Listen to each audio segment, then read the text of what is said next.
Public Q&A presents AskReddit question. If zombies decompose, wouldn't you just have to wait it out until they turn into skeletons? What do you think? I remember the movie Jason and the Argonauts, and the heroes were having to battle against skeletons. So I think most people would be pretty annoyed at waiting it out to then find they still keep coming. Yes, but in most zombie movies you only see decomposed bodies rising up, not skeletons. Actors that play zombies are often reluctant to remove their skin and muscle for supporting roles. Christopher Lee recalled that Bela Lugosi had told him, if you wanted to be successful in acting, you needed to accept the parts nobody else was willing or able to perform. There's the story of that Spanish actress who stipulated in her will that her skeleton be available for any skeleton roles, and allegedly was used for one. My flesh has decomposed since the last time we met, Dooku. Twice the rot, double the fall. You have smell, you have claws, but you don't use them. Twice the decomposition, double the smell. Cowards. Christian Bale in The Zombie. The answer to this question heavily depends on the type of zombies. If zombification is caused by a virus of sorts, then there would probably be no need to worry about skeletons. If the zombies, however, are reanimated by black magic or some other unknown entity that defies science and reality, then skeletons would definitely still be something to worry about after decomposition sets in completely, but definitely just one of many issues to address if this were the case. That's because the camera crew got taken out. The skeletons are hiding inside the zombies. Skeletons are way worse.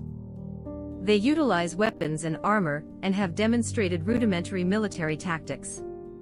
Stabbing attacks are almost useless against them.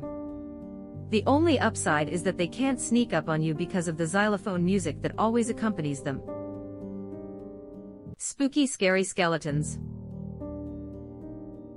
There is a skeleton inside you right now, and its bones are wet. In every person is a skeleton trying, and eventually succeeding, to get out. Yes, that's why teeth scream. Mine won't, 'cause they'll rot away from osteoporosis before they escape.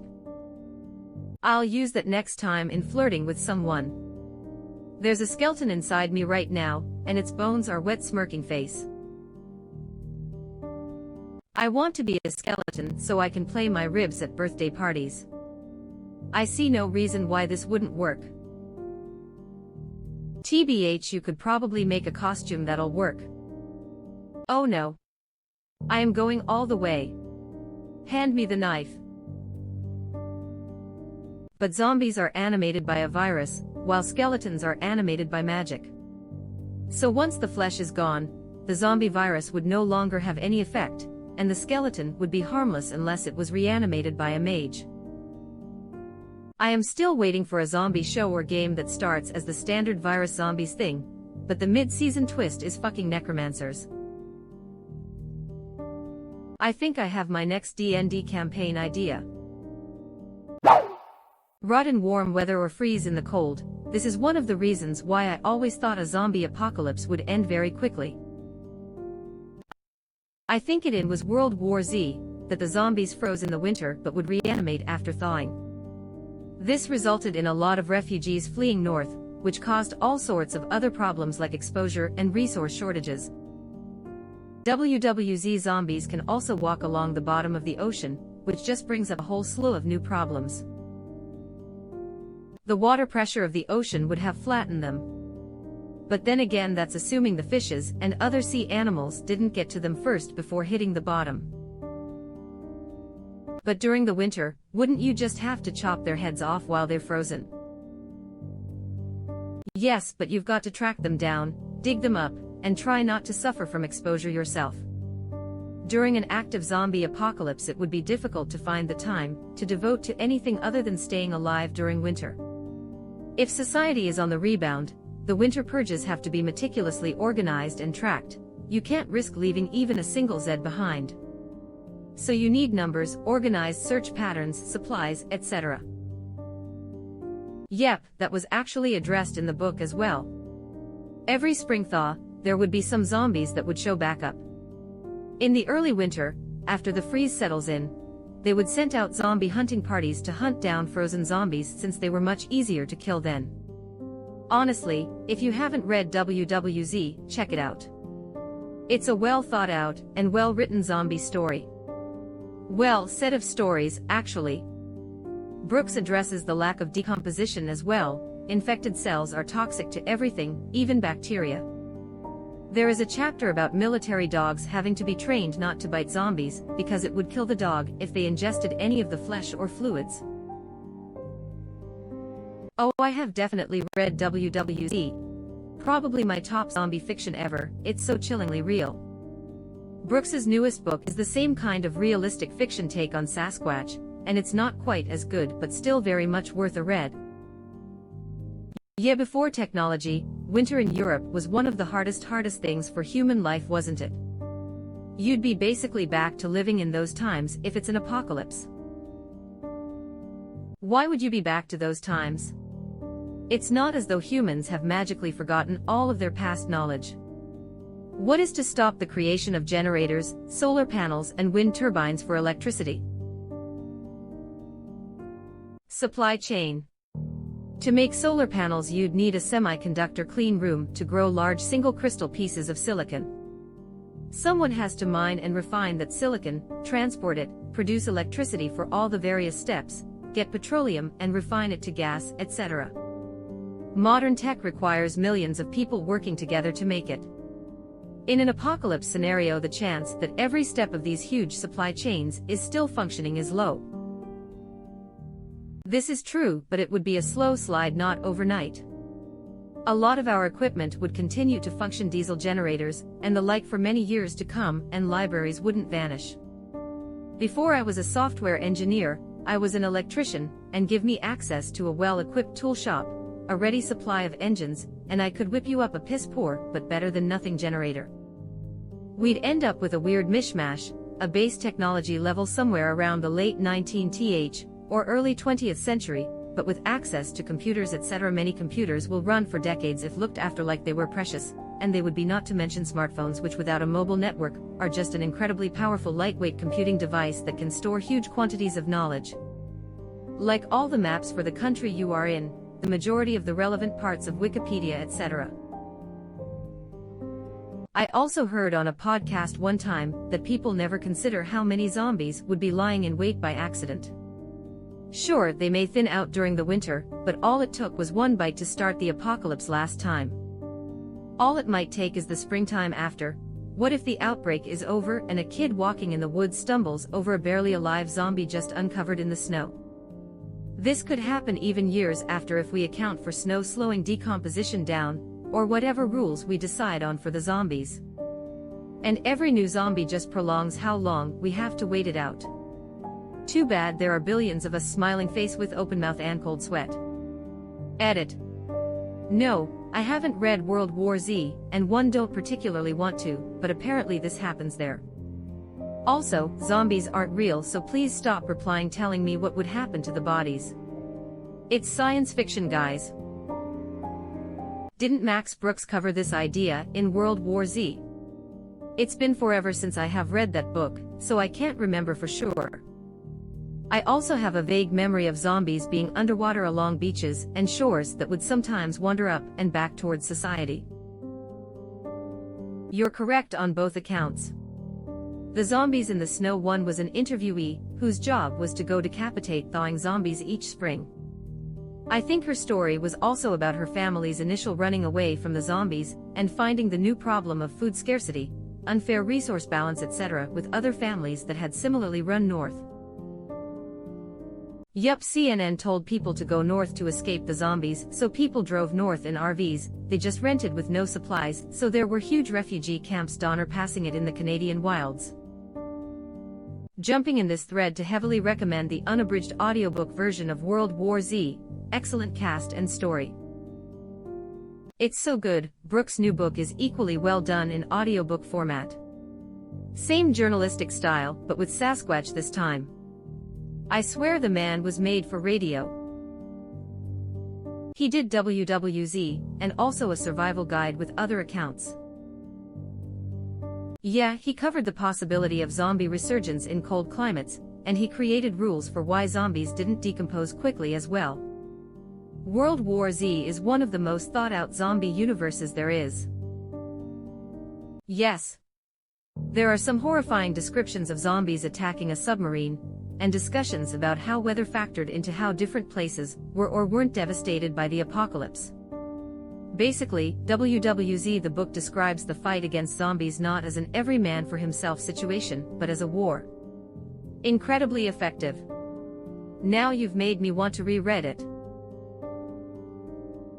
That sounds like such a good story. Too bad the movie I watched was quite different from the books apparently. I think they should make a World War Z TV show, where it's structured like those crime shows. You know, the ones where they are showing a dramatic reconstruction while the victim or responding officer narrates the story. It definitely was, but I found the game to be really enjoyable. You should try the audiobook. It is amazing. There are several different big-name celebrities reading the chapters. Mark Hamill, Rob Reiner, Alan Alda. It's just an amazing cast. Yes, it does. I think a chapter mentions patrols during spring to find frozen zombies. It also mentions a lot of underwater zombies that kill people who try to swim away. Yup, the long war of attrition that followed the primary Z war. The ZS that don't rot in the permafrost, the zombies that forever wave underwater waiting for a victim. And the waiting game of all the infected that fled underground, never to be seen again. I don't understand how a decomposing zombie could realistically survive being surrounded by the universal solvent. The water would quickly erode them away. And that's not to mention all the voracious scavengers that see no problem with rotten flesh as a main course. Officially, the zombie war is over. Unofficially, it will never be over because we don't know if we got them all, and all it takes is one to restart it all over again. Quote from a friend of mine talking about the subject, and it fits WWZ. North Korea's population disappeared and nobody wants to investigate. But wouldn't underwater zombies be eaten by fish? It's been a long time since I have read it, but I believe that WWZ zombies repel scavenger animals aside from microbial life. Ocean water and currents would still grind down their flesh and tendons over the weeks, though. I think it would depend on how rough the current is as well as temperature. There are instances of very well-preserved bodies on shipwrecks. As others have said, you're correct. However, that's a problem on an individual or small group level. Part of the resolution of the book is that society has simply learned how to deal with zombies. Even a seemingly overwhelming number of the undead would be quickly and efficiently dispatched with the tools and strategies that have developed. A well-equipped group of 5 people can pretty trivially deal with 1,000 or more slow zombies. It would take a truly massive horde to threaten even a small town. Not sure. I have neither read nor seen World War Z if they're even related, but one think that's an interesting thought too. Unless we know for certain the millions or billions of zombies are 100% gone, they will keep popping up in unexpected ways and spread the virus again. It's bound to happen perpetually until we find a vaccine. The movie and book are only tangentially related. The book is basically a series of interviews with military and scientific experts from around the world after the outbreak has been mostly contained. The book is so much better. It approaches the zombie situation like you were watching a documentary about it. And most of the really terrifying stuff came from how realistically bad and selfish people were, like the doctors selling fake treatments and smugglers trafficking people out of infected zones. It was scary because all that stuff is firmly grounded in real human behavior. The movie was a pretty basic zombie horror film with Brooks' title slapped on it. There was a similar scenario in Max Brooks' World War Z book. Zombies froze in the Canadian winter, and every spring crews of people would fan out into the wilderness to destroy thawing zombies. Easily the best zombie fiction I have ever consumed. The applications of this comment, as observed in the US during a worldwide pandemic, are incredibly sobering. I came here to post that a zombie apocalypse would claim almost half of a country like the US because people would think it was a hoax. Even while they were being eaten alive, they'd use their last breath to shout about crisis actors or mask mandates. If the appropriate response to people with COVID was to shoot them dead, like you would a zombie, then the US would likely have had the lowest amount of cases in the world per capita. The amount of guns in the continental US outnumbers the number of actual people. By a lot. I don't think you can compare a Walking Dead scenario to COVID and expect the same results. I think you'd have a whole bunch of people trying to stop it until we could develop a cure, or something like that. No thanks. You can just put me out of my misery instead of bringing me back if I am some mostly decomposed zombie that's missing a limb or two. You're back alive, John. How do you feel? Where is my arm? Why am I missing all my teeth? Eshkablubiatho. We might not have been able to recreate the brain. Ho ho, I remember this dodgy mobile game by M. Dickey called Extra Lives that has a bunch of protesters defending the zombies, even they are being eaten alive. Fuck you. It's my God-given right as an American to go wading through the zombie swamp shoeless and in booty shorts, like my dad and his dad before him. Peat bogs can preserve bodies in nearly perfect condition for thousands of years.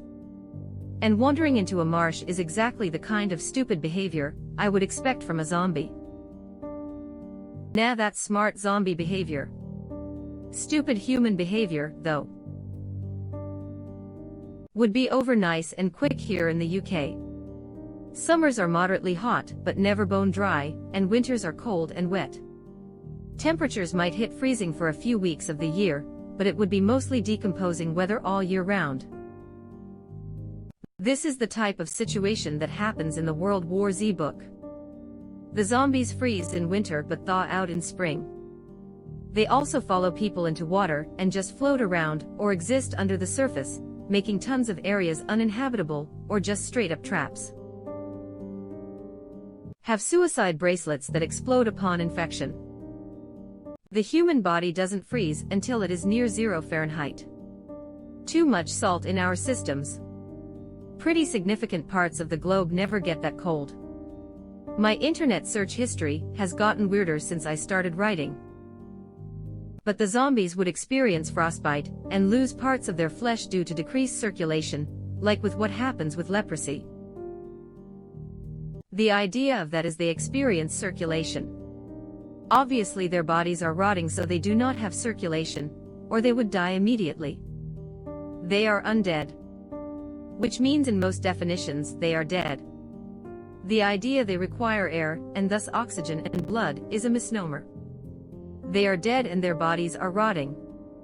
Obviously they experience a delay of decomposition. Something, possibly the something keeping their bodies moving, is keeping their bodies from natural decay. Most understanding of zombies is that they lack all functions of the brain except the brainstem, so something must be keeping that function alive. The rest of the body is dead. Most likely idea is that the disease would need to be some sort of parasite that would symbiotically keep the brainstem alive without the need for the rest of the body to exhibit living functions.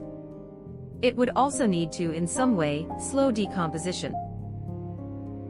Though environment would play a role, most cold climates will actually prolong the zombies' lifespan, as they are cool enough to kill bugs, but not so cold as to freeze the zombies in place. Agreed, neither food nor water, neither air nor sleep is required by zombies. The real reason to not worry about the zombie apocalypse is this. Balance is a learned skill in humans. Zombies can't walk, yo. Listen man, I barely know real science and you're throwing fake science at me. Trust me, I can't keep up. Exactly. But the parasite or whatever is keeping the brain stem alive and functional and delaying decay also needs to make muscles move. Our muscles are controlled by electrical impulses from our brain, which the parasite could in theory control from the brainstem or top of the spine. This would only work for a short period of time, however, since the muscles require blood flow to replenish oxygen and nutrients. That's why our heart rate and breathing increase when we exercise to get more blood and oxygen flowing to the muscles. Without respiration or circulation, the muscles would very quickly run out of energy and be unable to contract. So either the parasite has another method for supplying the muscles with energy, or there's some paranormal BS going on. A zombie can either be alive or dead. If it's the later, it has to be due to weird paranormal BS, since life is required for movement, and an undead zombie wouldn't even be stopped by going skeletal. Also, who's to say paranormal zombies decay at all? Any necromancer worth his salt will sprinkle some preservatives on their zombies. Ha, worth his salt, I see what you did there. Otherwise, they'd be in a pickle. What's the deal with all these kosher zombies? Shut up and keep boarding up the windows, Seinfeld. Isn't that more of a mummy? Only if you wrap it. I think bandages aren't necessary for mummies. It's the reason why you have, for example, mummies in deserts. Atacama mummies are my personal favorites in that regard. I fundamentally disagree. They would, because movement cannot happen without muscles. You can make elaborate pseudoscience explanations for why the zombie is dead but functioning. But you cannot explain movement of a skeleton. Now, I personally think it is far more problematic to explain a living zombie. Why do they die from only a headshot or multiple bullets? Why do heart wounds never seem to work? Why do they not hemorrhage out when they are turned, and thus solve the zombie problem all on its own? If they are decaying or have open wounds, and are alive, they would also suffer from all diseases a living human would experience. Sepsis, gangrene, hell, they could even contract illnesses like leprosy and tetanus. So it is far less engaging to consider living zombies. I do like The Last of Us myself, but there are a few holes there that bother me. Like, if the spores spread more effectively when a host dies in a dark, enclosed location, why are so many resources dedicated to making mobile zombies? Especially when they tend to stay in the location where they were turned. You don't ever see hunters leaving their locations, and by the time they reach the clicker stage, they lost their vision, and this it makes sense for them to stay stationary. But all enemies we find are assumed to be turned in the location they were found. So, what's the purpose of that? Evolutionarily speaking. Most stories with living zombies don't have weird limitations like the headshot thing. They're basically feral people that die in normal ways. It's just that there are too many of them, and that the virus usually grants them some degree of resilience, as well as a total lack of self-preservation. To me, once you start having zombies that shrug off most wounds, and that can somehow move without their muscles being kept alive by blood and nutrients, you are already at the stage where magic is articulating a body that would not otherwise be able to move. Also, I agree, the zombies in Last of Us make no sense, even taking into account how random evolution can be sometimes. To me, once you start having zombies that shrug off most wounds, I reckon they'd be fairly durable anyway on account of not feeling pain. I have never been shot, so can't confirm, but I reckon even being shot in the arm would cause you to stop pursuing somebody just because you'd be shocked by it. Yeah. And as my friend always says, a bullet in the head is less painful than one in the foot. This is why the rabies mutation explanation is my favorite, and seems the most plausible to me, like the zombies in Dying Light. They still can be killed via drowning, trauma, etc., but it's like their pain receptors are turned off. To experience decreased circulation, zombies would have to have a heart pump blood around a complete and closed vascular system. Room temperature muscles don't work. They don't need to freeze. What? Ocean water, at 35 parts per thousand, freezes at 28.4 degrees Fahrenheit. Human body is pretty close to this amount. The second reason is that humans suck as mindless predators. They would just be walking bags of meat ready to be eaten by any half-decent predator. That's true, and biting is a very inefficient way of spreading disease. My other reason is the history of European colonization. Tiny, well-trained, and well-equipped armies were able to take on much larger forces. Zombies are mindless, do not coordinate, or use weapons more complex than a club. Any modern military army would put them down with much ease. For example, the zombies in The Walking Dead are completely unrealistic. Sometimes their bones are showing, meaning their muscles are teared off. So how do they move their limbs? Also, their lungs are sometimes blown off, meaning there is no way for oxygen to get to their organs, meaning dead tissue on their whole body in a matter of hours. I think zombie fictions vs non-fiction. LOL normally don't address this or sneak in that bacteria and the decomposition process is interrupted by the zombie condition or virus or parasite, then normal body functions that pertain to ligaments or muscles are maintained by consumption of calories. When there is a lack of food, the zombies will revert to an inactive state or hibernation. Maybe similar to a snake bee or sea snake do no mentally hibernate. But 28 days later is a zombie flick built on the premise you just have to wait for them to decompose. I have got to re-watch that movie. Yeah, it's really good. On the other hand, The Walking Dead tells us that the decomposition is slowed down dramatically. Technically TWD should be over by now cause it's been 10 years, but anyways. The Walking Dead also tells us that people are out mowing lawns 8 years into the zombie apocalypse. Once people are settled down with food, water, and shelter, the next thing is trying to get your mind and emotions under control. Doing something as simple as maintaining a lawn can be very relaxing and give you a sense of normalcy. But is a total waste of fuel or power. Unless they had one of those mechanical ones. My biggest problem with TWD is how unrealistic they made America seem as far as firearms go. It almost seemed hard to find guns and ammo, but in reality there would literally be guns and ammo everywhere, especially in Atlanta where Rick started, and a couple well-armed people could take down a decent-sized horde on their own. There's roughly 440 million guns in the U.S., and 1 billion rounds of ammo were produced in 2018 alone. Without getting into politics of guns, I can say that I, as well as most people on the gun subs on Reddit, stock a minimum of 1k rounds per caliber we own, and have at least enough guns to arm our families. They simultaneously underrepresented the total number of guns and overrepresented the number of full auto rifles. Like, I get that they could take select fire M4s from the bodies of soldiers, but where did all those full auto AKs come from? I think World War Z and the Zombie Survival Guide got around this by saying all organisms, including bacteria, avoid the solanum virus, so there is very limited decomposition. If anyone is a fan of zombies or less common writing styles, then World War Z is the book to read. The movie is not a reflection of anything in the book at all. That book was so good, not because of the zombies but because of the humans. The stories of survival and the hardships they had to endure in order to survive are what make the book. The audiobook is also very good. Since the book is written as a series of interviews, they got an amazing cast of voice actors to portray each interviewee.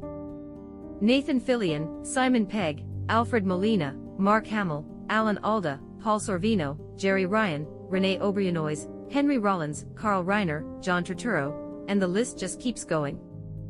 I definitely recommend listening to it even if you've already read it. I figure it's not the original zombies that you have to deal with in zombie fiction.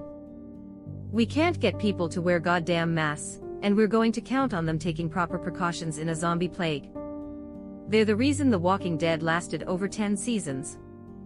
Dumbass keep doing dumbass stuff and getting bit, and then biting some other dumbass doing dumbass stuff. I agree. Small issue though. Walking Dead Season 2 spoiler.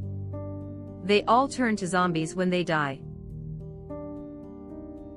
Which is why they should be hopping from prison to prison as needed. The prison season was the closest to best case they could have gotten. Understanding it wasn't zombies that ruined that one, however there are enough prisons throughout the country that your next move should have been find another large prison. And Rick should know all of that. But hey, making logical decisions wouldn't fund a decade of seasons. I was about to comment the same thing. The games also addresses this. In 28 days it's infected, that die of starvation. There isn't any zombies. You are correct, but the movie story category, I feel, more accurately reflects the zombie theme, rather than a hyper-contagious infection. Yeah, you're right, but it's one of the rare they thought about it. Movies where it does make sense. I would like to see the same concept done with a much longer incubation period. The fact that people turn right away actually gives people more of a fighting chance.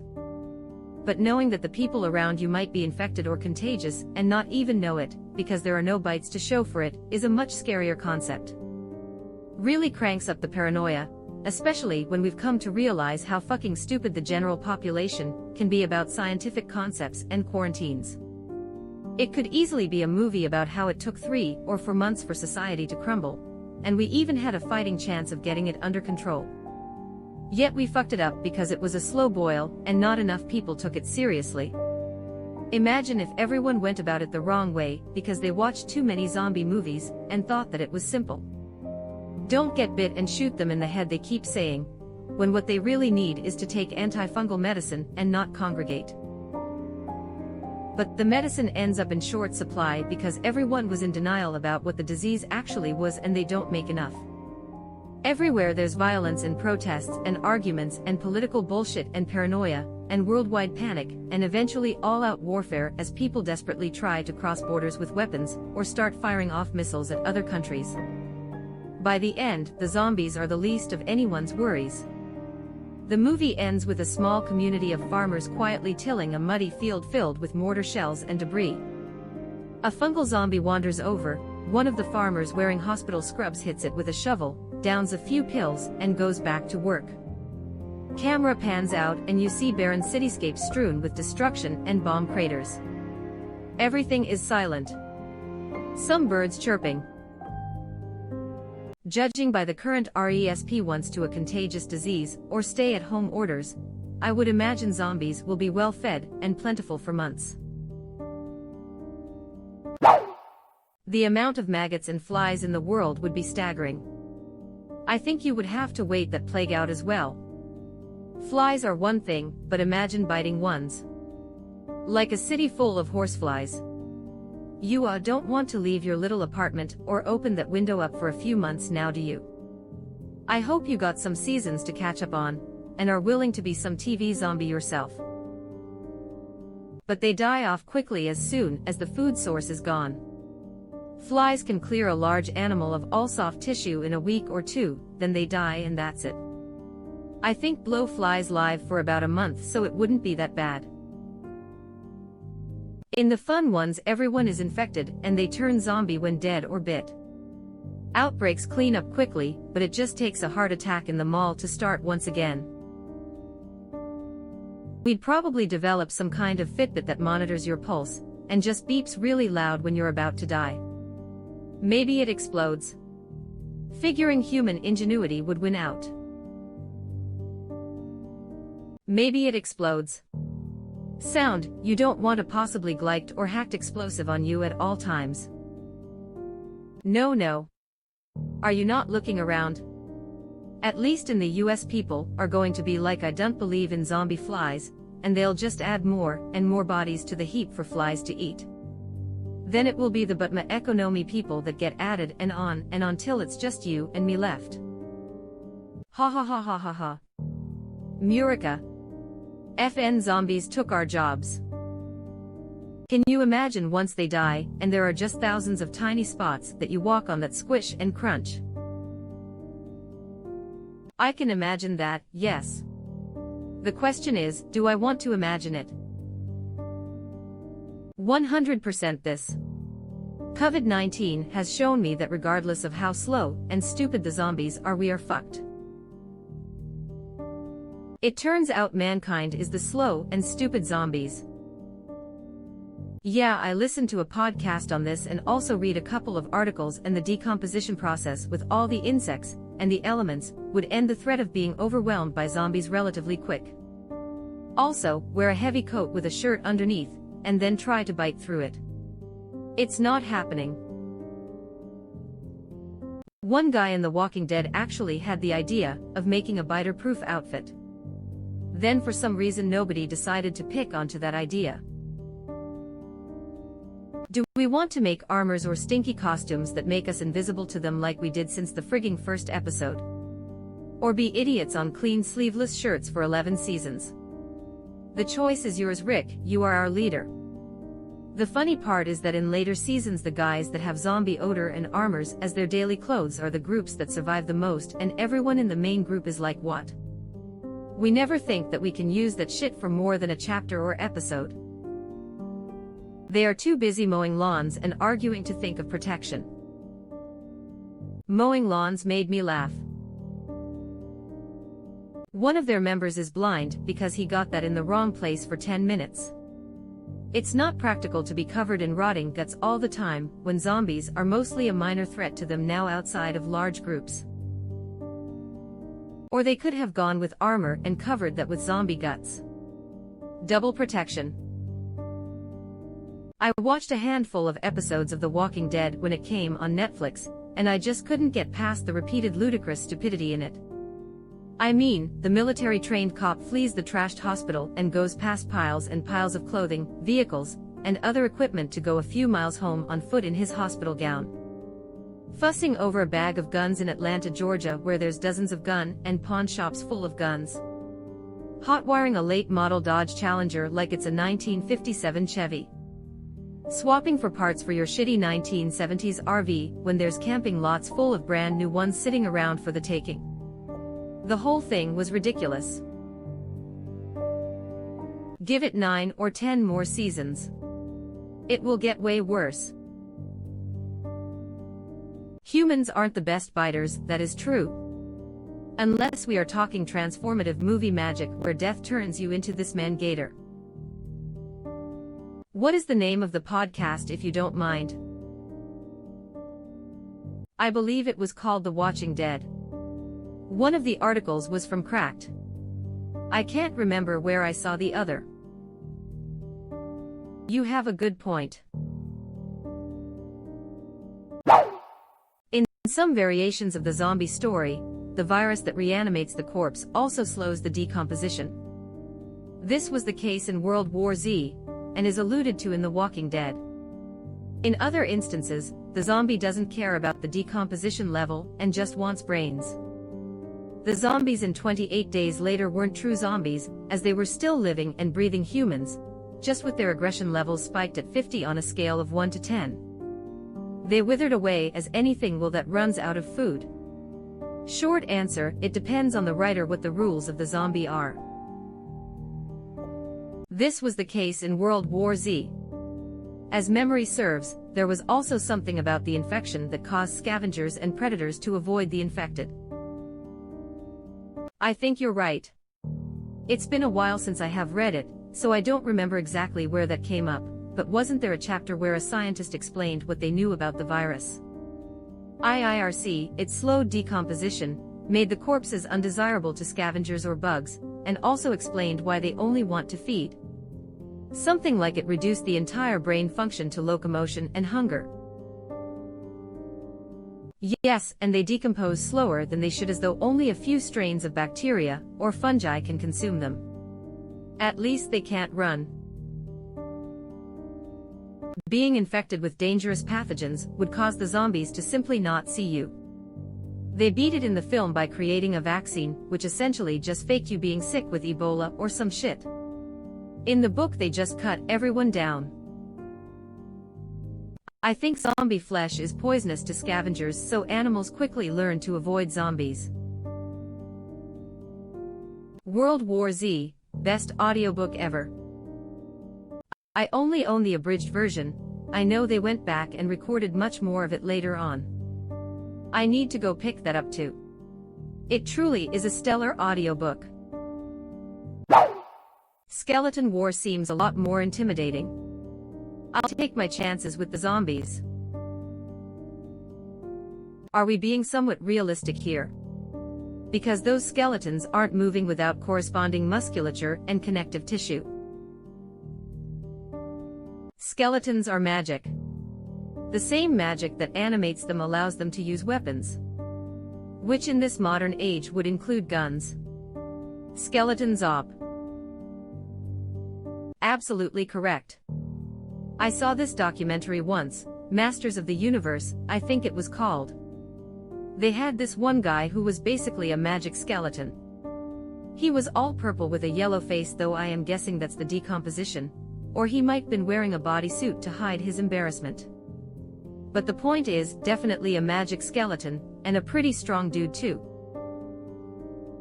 In Skyrim, a simple arrow would shatter a skeleton. Not so scary in my opinion. That's Skyrim, but what if they are skeletons from Oblivion? Or even worse, Dark Souls skeletons. Cindy, this is a skeleton, it's just bones. Would you run from Callista Flockhart? 3 words. Army of Darkness, bro, Army of Darkness. That's 7 words. Bro.